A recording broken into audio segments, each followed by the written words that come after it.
This is an art attack. This is an art attack. This is art attack.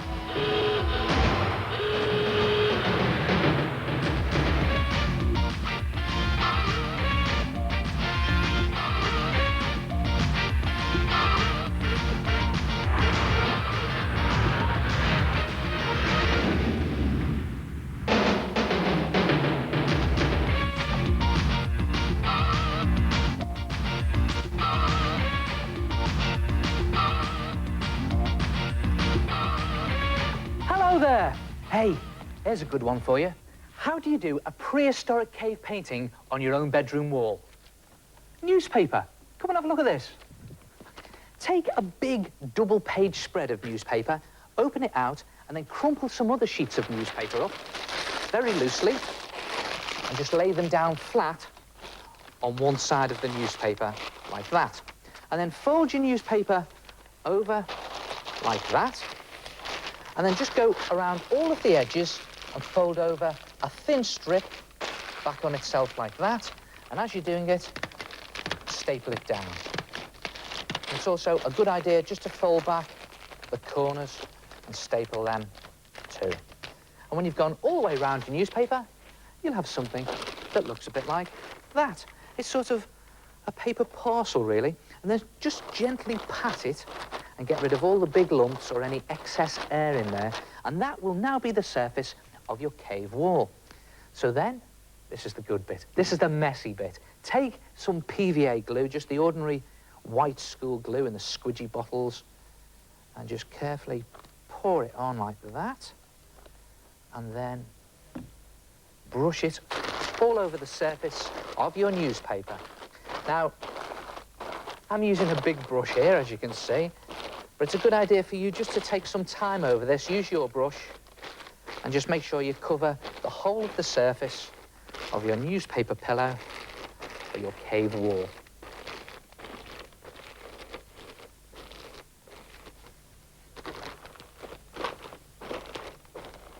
And when you've completely covered the surface of your cave, just take some sand. Great this, watch this, and just pour it all over your cave wall. You can see already it's starting to stick to the glue like that. And then immediately, don't wait, immediately just shake off all the excess. Like that. And if there are any bits that you've missed, just dab on some glue, put more sand on there, and then leave it to dry overnight. And when it's dry, it will have gone crispy and hard, and it will look like that. Perfect for doing a cave painting on. And to do your cave drawing or painting, best thing to use is wax crayon or chalk. Now, to make your drawing look authentic, it doesn't have to be brilliant, because I don't think they were very good artists in those days. Obviously, didn't watch Art Attack. And they were quite fond of doing hunting scenes, animals and people. So just do a very simple animal. Oh, if your crayon breaks, don't worry. It means you've got two of them then. And you can always do some stick people in, because again, they weren't that good at drawing people. So just put some stick people in, one there, I think. And maybe some arrows flying through the sky. And even a sun in the corner. And then to colour it in, well, again, they didn't have many colours, so the best thing to do is use earthy colours like browns, reds, oranges. And just going over the whole of your painting, at least the whole of your horse or whatever it is, buffalo, mammoth. And you can just feel the sand, the grittiness of the sand wearing away your wax crayon as you're doing it. And maybe just a bit of yellow there for the sun. Like that. And some green grass, just a bit on the floor. And finally, just a little bit of blue for the sky. And again, I'll say, just keep your drawing very basic. And there it is, a prehistoric cave painting.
Do well.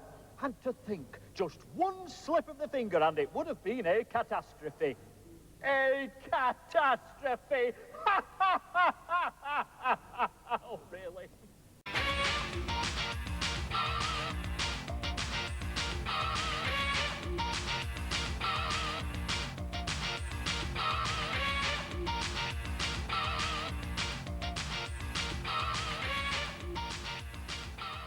How do you turn a quick doodle like this on an old scrap piece of paper into a work of art with a doodle frame? Take a piece of paper that's roughly twice the size of your doodle and a different colour, and then place your doodle roughly in the middle of the paper. And the great thing about this is you don't have to be precise. And then just put a dot on each of the four corners of your doodle on the backing paper, like that, and then draw a box from each of the dots to the four corners. And again, doesn't have to be precise. This is just a guide mark. And then take a pair of scissors and just snip out each of those boxes. And just see if you can guess what it is I'm doing here. Again, you don't have to be accurate with this. And let's face it, nothing on Art Attack ever is it? There it is. I like doing things rough like this.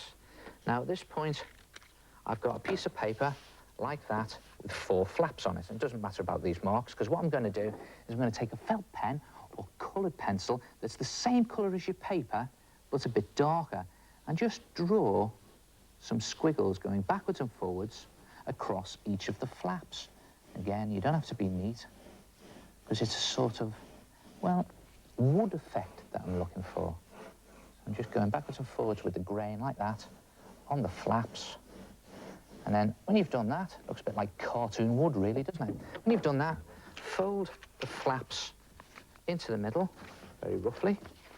Turn that round, one in there, another one in there. I'm doing this very quickly just to show you, but you can take a bit of time over it and do it nice and carefully. And then when you've done that, open the flaps up, turn your paper over, and you have to be careful with this. Just very carefully roll a pencil very tightly, like that, into each of the four flaps. Just rolling it over, nice and tight, like that. Then do each of those four flaps. When you've done it, you will have something that looks remarkably like that.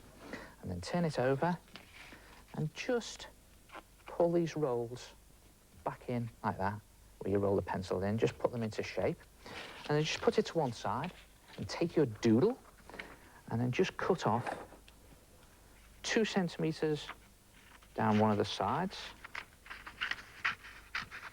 and then another 2 centimetres down the top. Now again, you don't have to be accurate with this. Whatever you do, don't, just push that out of the way there, piece of paper fighting with me. Whatever you do, don't measure it with a ruler or try and do it too neatly, because the effect that I'm looking for, there, look at that, is a sort of wonky effect that looks like that. Then bring your frame back in and just put your picture onto your frame, glue it in position, and there you have a piece of zany art. They are basically very simple. Just snip the corners out and roll the sides around a pencil. Oh yes, you should remember to take the pencils out.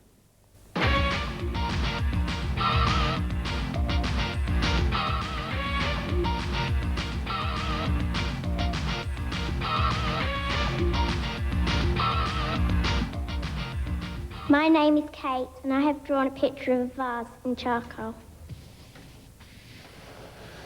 Hello, I am Lee, and this is my picture of Puffin, and around the edges I've smudged in the charcoal.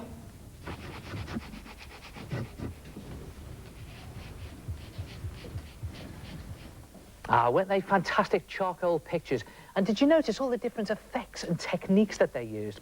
Well, you know, a lot of artists like to use charcoal for just roughly marking in their pictures before painting them. And I like to do that. The reason for that is you can alter your mistakes very easily. Look at that. It's just a case of rubbing it out with your finger and going over it again. And another reason I like to use charcoal is you can get so many different shades and tones just from the one stick. I'll show you what I mean here. I'm just shading in an area of black. Now watch this. If I just smear it across with my fingers, you start to get this other sort of tone in front of the black bit. And again, I can almost do an arm there just by smearing my fingers across the charcoal. Put a little bit of shadow in the back there. And of course you can use the charcoal on its side to create these big areas of black. Or you can use the charcoal as a pointed implement, just to put in some extra detail like that. In fact, you can even sharpen your charcoal with a pencil sharpener. After all, it's just a piece of wood, isn't it? In fact, the way they make charcoal is they bake twigs at a very high temperature in a special oven. So next time you're using charcoal, just think, you're painting with a burnt stick. There it is. And just go down there, create a bit of shadow down there, down the corner, and again, just rubbing out your mistakes. Now that's a little bit too dark there. I want something else in there.